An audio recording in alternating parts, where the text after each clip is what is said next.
Did you know that from the 266 days from your conception to your birth, one single fertilized cell became a complex organization of some 200 million cells?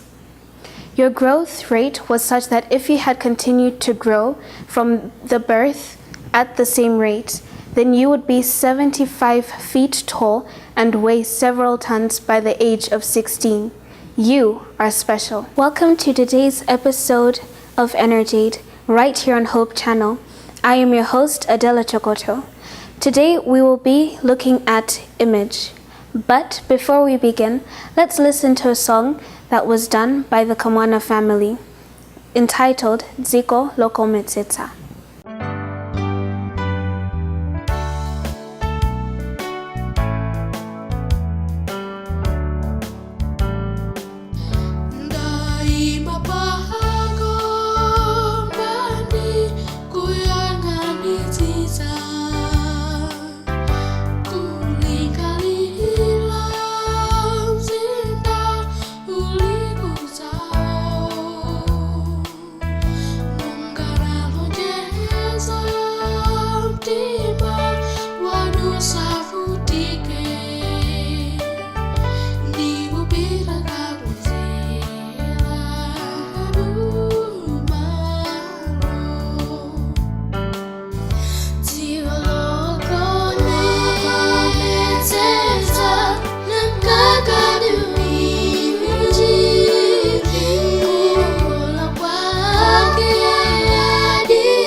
That was a very beautiful item of music, don't you think? Like I said, today we'll be talking about image. I had the privilege of meeting a pastor. His name is Pastor Edward Chigeda, and he will be helping us understand more on the topic image. Welcome, Pastor, to Energ-Aid. Thank you, Adela.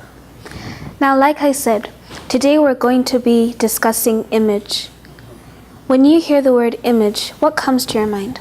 Well, this is a very big idea of the image. In fact, you see a lot of people spending so many hours behind a mirror or trying to create an image. It's actually a very big word. In fact, it is a picture of something or an idea, but then look at an image as a picture of yourself or someone else. Yes. Okay. So, before we go any further, I had the privilege, and this is what teens there had to say about image. I'm Elizabeth Mabuda and I'm 17 years old. Okay, so Elizabeth, how do you think other people describe you? People describe me as talkative, but I'm not. What else? Is that all? They think that when I'm giving out views, they think like I'm pompous about myself, which is not true. Anything else that you'd like to add? Actually, I feel like expressing my views will make me feel better than keeping them inside me. Ruth Nadzanja, and I'm 18. Okay, so Ruth, if someone said self-image, what would be the first thing that comes into your mind? It's how one feels about oneself, how you know yourself. Yeah. Anything else? The values, how you value yourself. Sure. My name is Mary Rodi. I'm 15. So Mary, what does the word image mean to you? The word image, it means that the way you see yourself in your life and the way you act and the people, how they see you in your actions. I'm Nathan Chisamba and I'm 18 years old. Okay, so Nathan, how do others describe you? People describe me as a quiet person and creative person and cooperative. Yeah, I can say like that.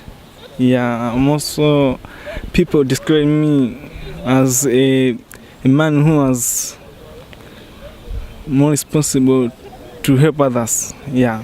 My name is Harris Makwid. I'm 16 years old. Okay, so Harris, if I said self-image, what would be the first thing that comes into your mind?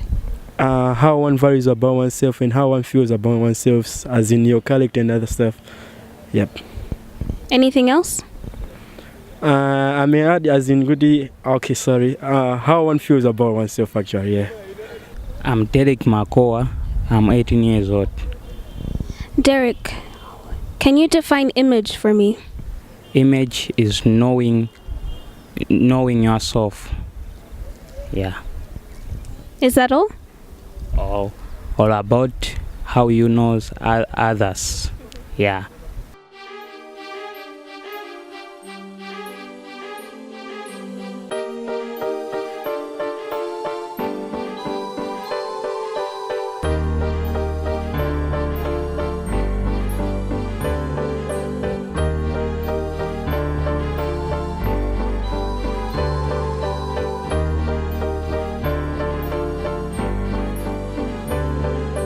So we've heard what teens said about image. Now from what I know, we've got two types of image. We've got self-image, and then we've got the image that other people see us as, if you get what I mean. So what are some of the things that the world might say about us? Okay, well, the word, I'd look at it and to France. First, from the scientific point of view of image, how is image like scientifically? And then from a philosophical point of view of an image, how should the image be like? Sounds very complicated. Yeah, so from science, we are taught that we are a production of evolution.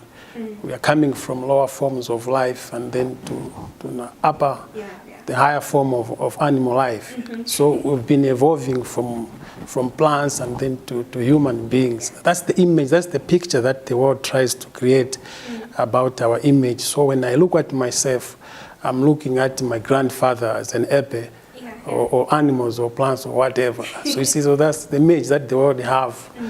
Yeah, but if you look on the other hand, the philosophers tell us the philosophers have also their image which they create. Yes. Yeah, and they have put up standards and parameters of how man's image should be like. So they put some basic tenets of how image should be like or should look like. Yeah, so you see all these two views, the scientific view or the philosophical view, they tend to lower what God created. In fact, they try to brush off the whole work of creation, because God has an image for us, different from what the philosophers tell us or what the world is telling about us. So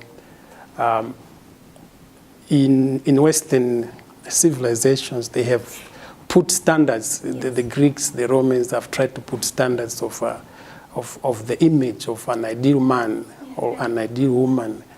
And these things, although they are coming from far, they have really affected us. You see people trying to be like someone outside there, out there. I want to look like this one, I want to look like this one, because of the image that the world has tried to create about us.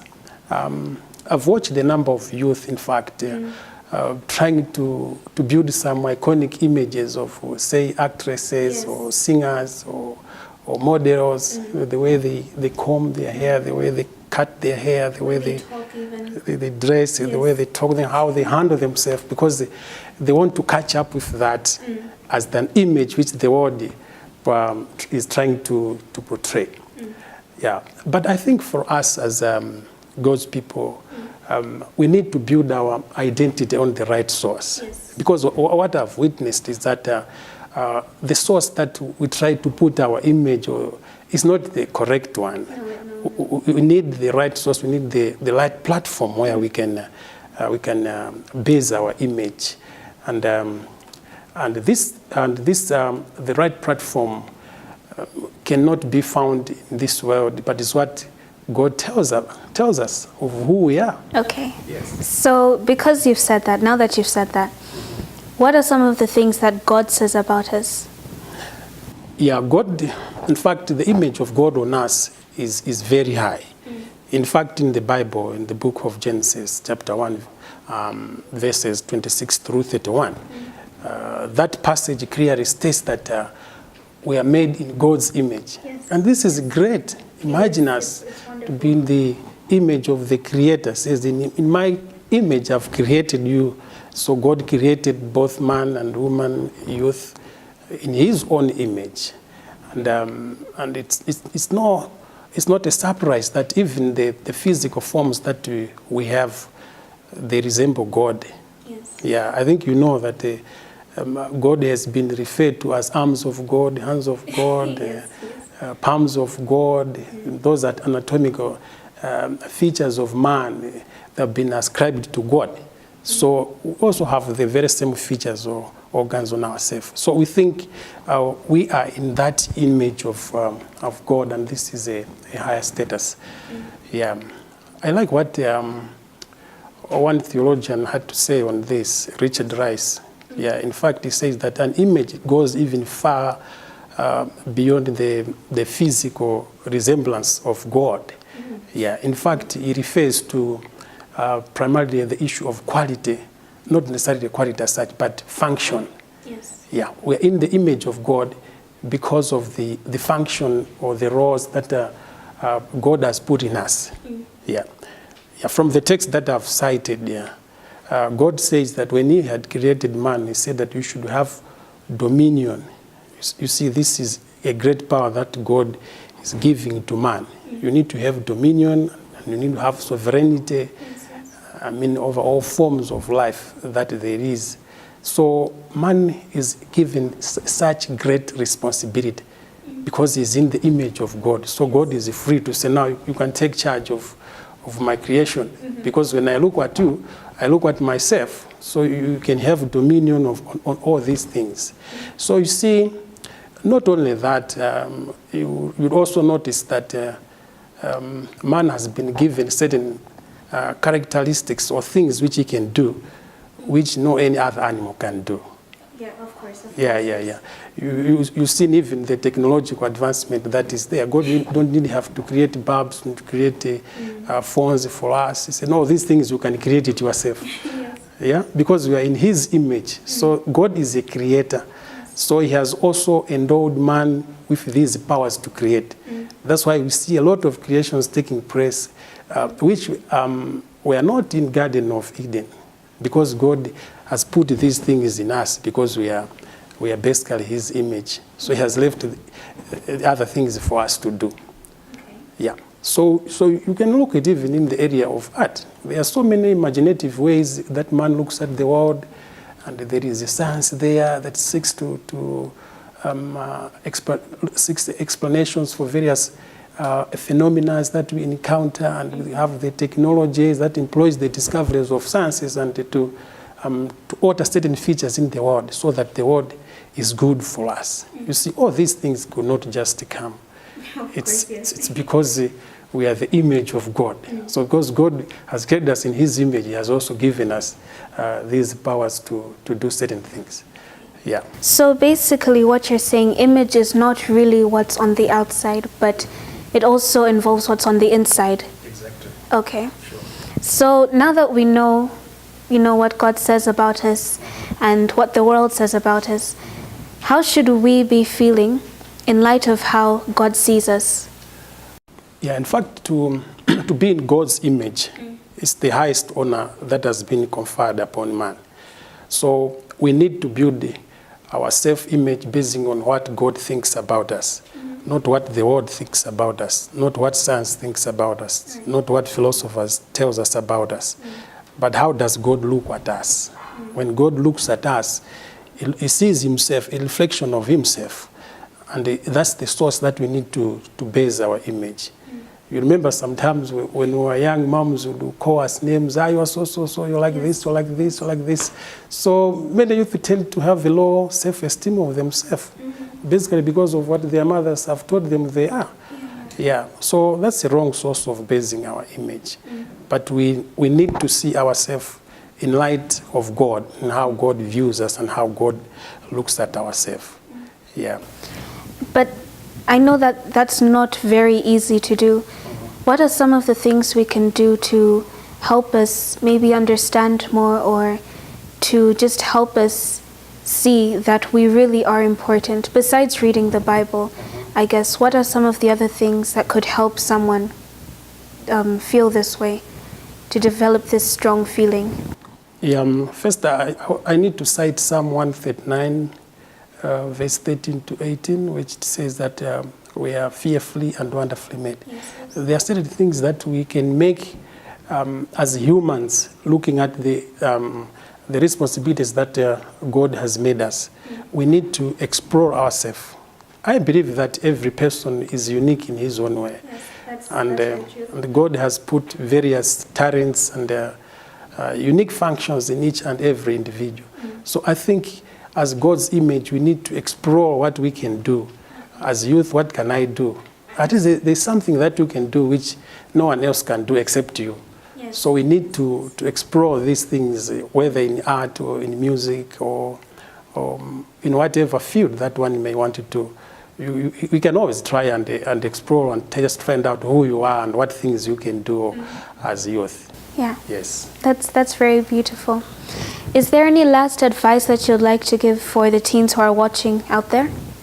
Yes, I think every teen needs to be proud of himself. Yes. Yeah, because God has put on us a high price. In fact, he came to die for us. Yeah, so if the great God will leave heaven and come and die for us, it means we are very important. Yes. I don't need to walk head down and as if I've lost something, I am looking for something, a lost coin or whatever. But I need to walk shoulder high because God is with me and I'm in the image of God. This is how the youth should do, who view themselves as the image of God, and they can do great things if they unite with God.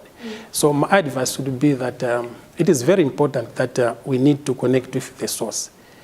If we really want to be powerful, if we really want to be productive in our life, we need to connect with the source, and this source is none other than God. Yes, yes. Yeah, if you disconnect yourself, you become unplugged from the source of your power. Yeah, so you are in blackout. You really don't know what you are doing. Yes. Yeah, so for youth to be productive and to be meaningful to the world and make sense to the world that is living, connect with the source, and this source is God himself, who has placed a high value on us. Yes. Okay, thank you very much. That's very beautiful, and I hope that this will help teens out there. So just a random question, what do you like to do besides preaching? Oh, besides preaching, I like nature. I like nature. I like going out, seeing nature, rivers, mountains, animals, and things of like that. The national parks, game reserves, those things. I like nature, in whatever form. Whether it's a lake or and I really like it because it reminds me of the great creative work of God. Yeah. So my thoughts are elevated to God when I interact with nature and I see what nature is there for us. Yeah. Okay, thank you very much for joining us today. Thank you, Adele. So, as Pastor said, you are but a reflection of Christ. And so I'm going to read with you some verses from the Bible. This is a quote from Colossians 3, verse 12. Let's read it together. Put on then as God's chosen ones, and beloved, compassionate hearts, kindness, humility, meekness, and patience. I think those are beautiful things. And like the pastor said, we are a reflection of Christ. And so, because of that, we are his chosen ones. We are beloved, we are humble and meek in heart, we are compassionate, and we are kind. And so, just so that you can go back home and think about what we've been discussing today, here are some challenges. And so our reflection for today are some questions that you can go back and answer by yourself. So the first one is, how best can we show God's image in our day-to-day life? That's the first one. The second one is, why is God so interested in us, reflecting his image? And also, the last question is, do you tend to sometimes focus more on the negatives than the positives? God isn't pleased with us putting a low estimate on ourselves. For those of you who tuned in late, today we were discussing image. I was with Pastor Chigeda and he explained about what image is.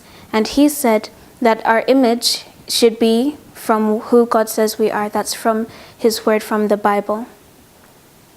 And so, for those of you who are watching, see you next time. You are with me, Adela Chokoto, on Energ-Aid. Remember that you can do all things through Christ who strengthens you.